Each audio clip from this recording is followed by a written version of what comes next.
What's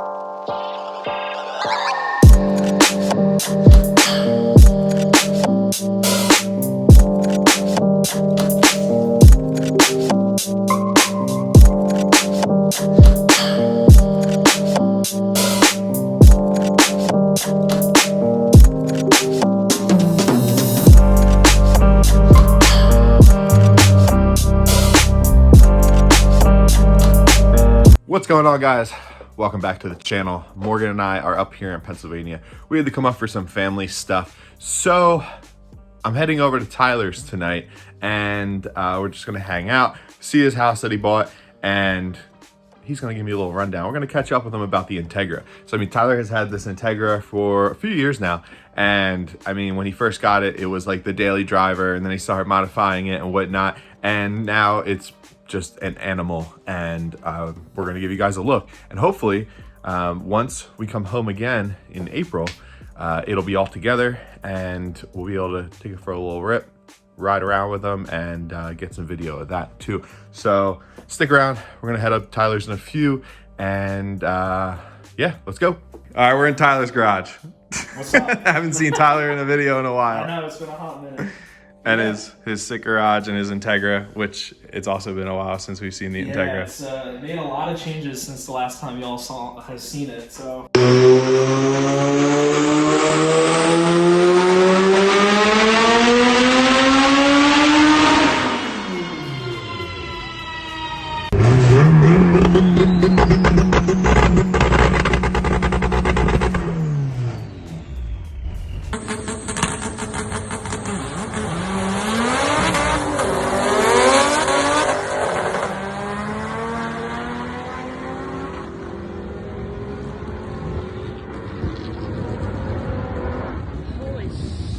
Yeah. All right. So wait, what were you just saying? Give me the internal rundown. So it's got GSR crank, mainly turbo tough rods, Wiseco pistons, 81.5 mil bore, L19 head studs, and then it's port polished cylinder head, skunk 2 cams, Ferrea valve train and valves, and then it's got a board water S366 on it, which is a 66 mil in and a 73 mil exhaust side, I'm pretty sure, which is pretty big, but these little Honda engines like to breathe big time. So at like 9,400 RPMs on like medium boost, it made 680 horsepower on ethanol. Is that the highest you've seen so far with it? Yeah, that's the highest I've seen. So I was planning on turning it up more, but I had like a catastrophic clutch failure on the dyno where like the one clutch disc like exploded and just destroyed the clutch disc. On the twin disc. With my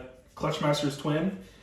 So we had to stop there. The goal was 700. So now I fixed the clutch and then drove it for like pretty much the whole season like that.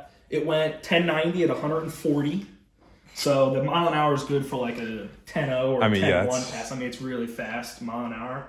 So I just got to like get the short track down. So then I redid the whole fuel system. I blew the trans up like 4 times because it's 4-cylinder stuff. Here, I'll show you guys. So there's part of the gear. Jesus here. Christ. That's what the rear diff from the 3000 looked like when I opened it up. This is supposed to look like this one. Every single that tooth. Big too? Almost that big, a little bit smaller. But Jesus Christ. Like here's the ratio. It's like that to that. Yeah, it's supposed to be that to that. So every gear is trashed. Bet that sounded good. Now, did it like every gear was gone? No, just third and fourth broke. Okay. So you could at least drive it on the trailer? Well, no, it actually broke in Bryn Mawr at a Cars and Coffee. So I was an hour away. I had to drive it home with no third or fourth gear. So it was just first, second, and fifth.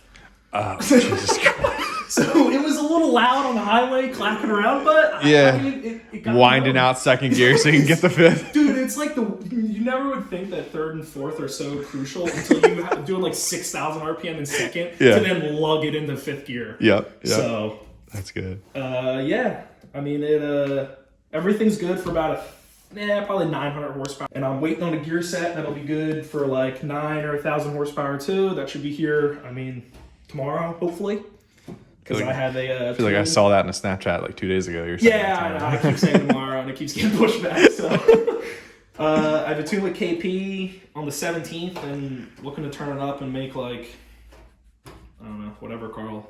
Whatever turns up Whatever to. Carl says. I mean, Well, I mean, with the until he starts to yell at me. Yeah, I mean, with the engine, it sounds like. What do you think the limiting factor will be, power wise? Like, what do you think you'll run out at first? The turbo. It'll run out of Really? turbo. Yeah. The turbo. I mean, it's pretty big, but it's also a journal bearing, and it's kind of an old turbo. Okay. So they're, from what I hear, they're only rated for like 850 to 900, and that's like at the turbo. So that's like crank horsepower. Yeah. So technically, if you're making 8 at the wheels, that's almost 9 at the turbo. Yeah. So we'll see. You're making that's a pretty good number. I mean, that's not fast. bad. I mean, the thing when it made 680, it like first, second, and third are just useless.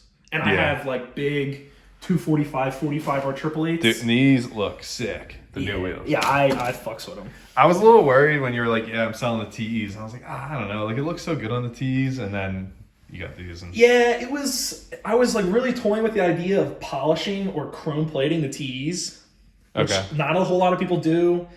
And I was like, I don't know. So I had them for sale, like casually, for like 2 months. I saw someone was selling 18-inch chrome TEs, and they do look sick. They look really good. There's actually one. There's an R34 at the Philly Auto Show right now with chrome TEs. Really?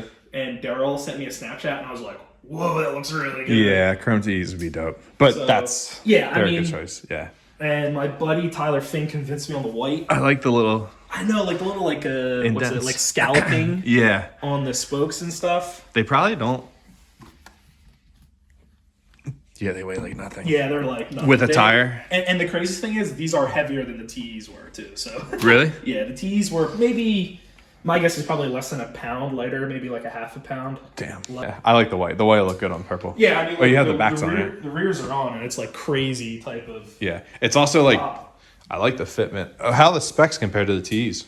4 millimeters less of offset. So the TEs were plus 34. These really? are plus 38. I feel like that's like a pretty good because you could run like no camber in Yeah, I the mean rear. the rear has like a degree and a half maybe, and the front has like nothing because I'm trying to put maximum tire on the ground. Yeah. But Yeah, it's a good look for sure. I know I feel like I've had dark wheels for so long. I mean, I had the neon wheels, but like I just painted the drift spares from the 3000 silver and put them on the red car, and I'm like, color. yeah, and I put them on the black car too, and I was like, I know. light colored wheels are like good. I know. And you forget how good they are when you have dark colored wheels, I know. and then you get back to this and you're like, yeah, white wheels, silver wheels, like they look sick. The only problem is keeping them clean. Like, granted, they're gorgeous right now because it has no miles and they're freshly ceramic coated. So Yeah. who At knows least how long that'll last. Yeah, the ceramic coat will help though, especially Yeah. like keeping the barrels in clean exactly. and whatnot. Yeah. So, but I mean, I'll show you in the back here. Hopefully the battery's not dead. I did a fuel upgrade. Oh yeah, the whole cell. Yeah, so now it's got a 15-gallon fuel cell. Now, did PSI like make this whole mount? Yeah, they made all the mounts. I got like this cell off of Summit for like $200 or whatever, and then they mounted it in the car, and then I ran all the lines. So this 10 AN is my vent, 6 AN is a return, and then this dash 12 feeds. Jesus. And it sounds like a lot. That's so much. This is a dash 12 that feeds the pump, and then out of the pump is a dash 8.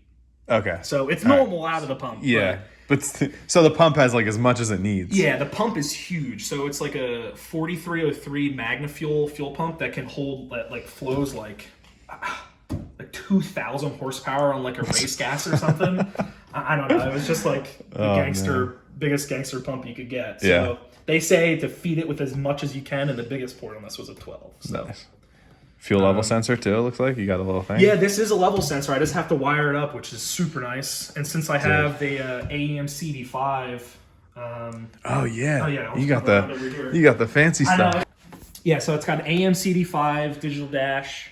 Also, how many front wheel drive cars have an ASD handbrake? Yeah, and 2 calipers. And a dual caliper setup. Forgot about that.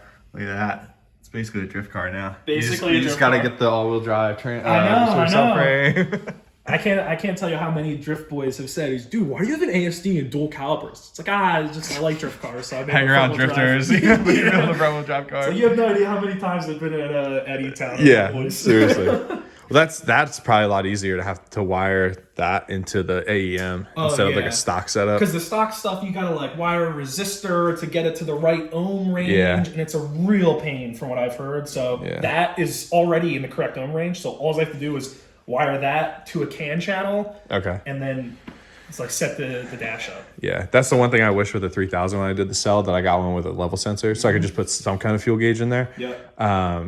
That I'm also really happy that on the V I have a stock tank. I'm keeping a stock tank, and all the stock cluster, and it's like I'm so happy to have an internal fuel pump again and a working fuel level gauge. I know, dude. And like that's the thing with having an external pump, it'll get hot and it's super loud versus an internal one that's cooled by the fuel. Yes, that's the thing. It's a risk in a street car, but and right now the pump that's in my surge tank, when it runs for a while, like if we're going like down to St. Pete and it's like an hour drive, it starts making crazy noises. I'm like, I should probably replace this soon because if it dies, I'm stuck. Yeah, you're screwed. And I'm like, I want like stock pumps and like OEM stuff again. I'm so happy to have it. Also, don't forget it. Dude, this is an OG sticker, dude. Yo, so at Turn 14, they have the sticker wall. Oh, did Mikey Mikey put one up on the sticker wall? So there's like a stance code, like an old like Send It circle one. Yeah. And then there's one of these on the sticker wall. Dude, never forget. Never forget. Bingo Bango Mango originated at Turn 14. Yes, it did. Oh, and it'll forever live. And then up front here in the suspension, I'll show you. And then you did the little brakes? Yeah, I did like teeny little brakes. These are actually as big as the calipers for the handbrake are. So they're tiny little guys. But apparently, I hear Willwood says they're better than the stock brakes. That's crazy, dude. This is like the rotor on the back of the Camry outside. Like, I know. This actually might be thinner than the rear rotor that's on this car. That's crazy. So, and I guess at the end of the day, if you put a good pad in it. Yeah. So, and then it's got spherical. Just don't get them too hot when they don't got much. Dude, I know. It's got spherical outers, spherical compliance bushings, spherical lower control arms, spherical upper control arms, Fortune Auto 500 coilovers. Dude, I wish Fortune made a cts-v coilover. They're literally, I've had a bunch of different I've had like Blocks, Skunk 2, BCs, Megan, or Megan, however you say it. Megan. I've had a bunch of brands. These are by far the best coilovers ever. They work so good. Yeah, I know. And that's why I hit up Swan and I was like, do you guys make a cts-v coilover? He's like, nah, sorry. I was like, I know. It sucks. So right now I might be jumping to the BC side of the world. Yeah, I mean, they're great. I don't know yet. I don't know. Because like I got Megan on everything else. And I'm like, they've done the job. But then I'm like, BC, like, I would do like the DRs, like the drifty ones, digressive. Yeah, I'm like, I don't know. Yeah, Taylor Ray like rants and raves about the digressive ratio. Yeah, and so does Chris. He keeps telling me, he's like, dude, DRs. So I hit up Cody because they do like the Club Loose driver program. I think I'm gonna make the jump. Yeah. But yeah, I wish Fortune made something. Yeah. Feel makes coilovers for them. I hear Odie makes some pretty good coilovers. I heard that, but like they're definitely the most expensive option for the V1s.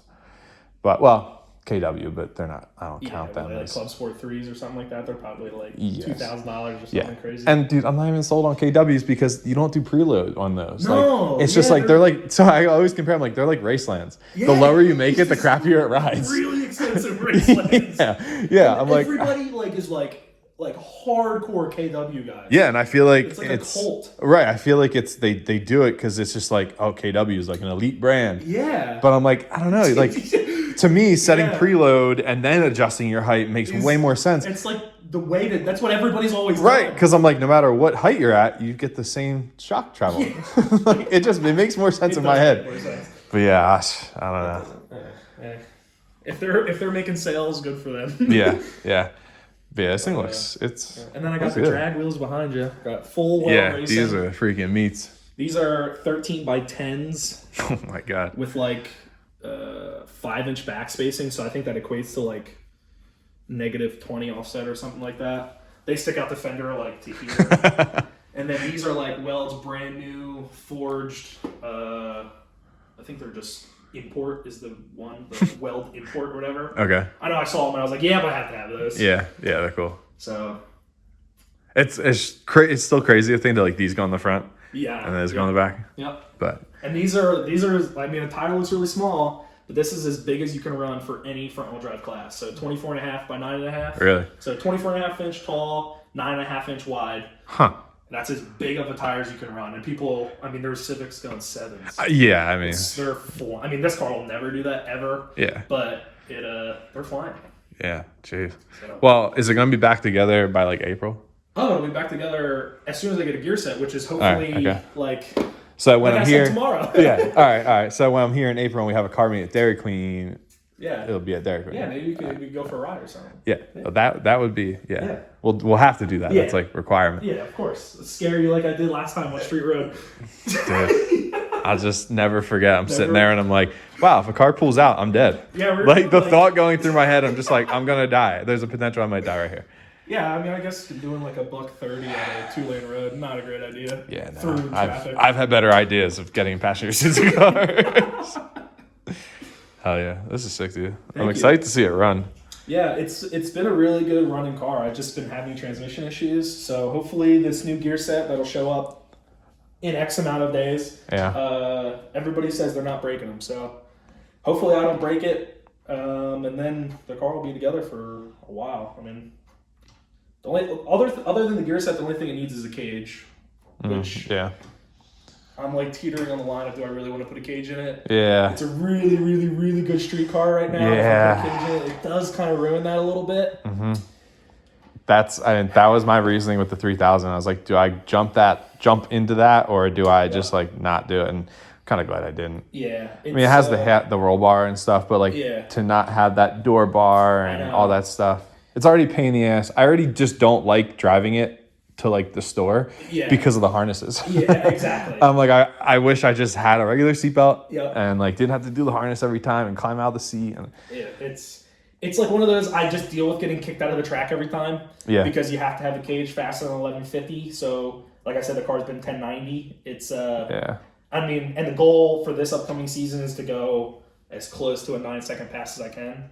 Okay. So 999 is the goal, but I mean, I think in reality, it's going to be a pretty consistent, like low 10-second car. So just do like all 8th mile stuff to like build it up, and then just lay down one pass and then head on home. Yeah. So, which is kind of what I was already doing at the track this past season. I would kind of just do some short track hits, and then once the night would get a little short, I would make a full pass, and they go, you can't do that. And I'm like, yep, give me my pass. I'll go home. Like, thank you. Yeah, good thing, because I'm already leaving. Yeah. So it's going though. I'm excited to drive again. Finally, the weather's coming back. It's not like you Florida boys. Yeah, I wish I was like you Florida boys. Yeah, I know it's been getting nice. Like, I mean, I've been working in the garage with the garage open. It's been getting nice, but I'm like, it sucks because I want the car to be done, but I'm like, I know I still have a good couple months of like work to do. So it's like I'm always like, season's starting, like it's time to go drifting, and I keep seeing people starting to go drifting, and I'm like, but I can't this year because damn it, I just don't have a drift car. I do because like the 3000 doesn't even have welded anymore.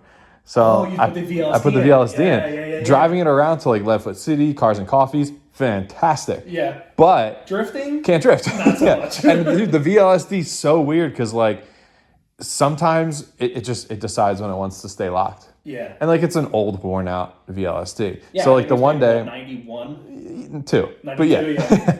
And the one day like I'm going to make a U-turn and I just like give it a little throttle and car sideways, it locks, and I'm like, okay, I guess we're working. Sick, yeah. Yeah, like whatever, I guess. But yeah, this is sick. Thank you. I'm pretty happy with it. Yeah. So glad to see it's still coming together. Yeah, it's as you know, it's a constant together apart. Yeah. Hey. But I mean, that's how it goes. That's how it goes, dude. I mean, in the last 2 weeks, I've taken my car together and apart just to get it running. And now it's running. I'm like, all right, now that it's running, I gotta take some stuff apart because now I gotta like finish some stuff up. Yeah. So I'm like, it's all part of the game. It's just like it's been so long since I've done like a long-term build that like, because when I was building the Mitsubishi, I really didn't have a reason to finish. Like now I'm like, the sooner I finish, the sooner I can go drifting again. Yeah.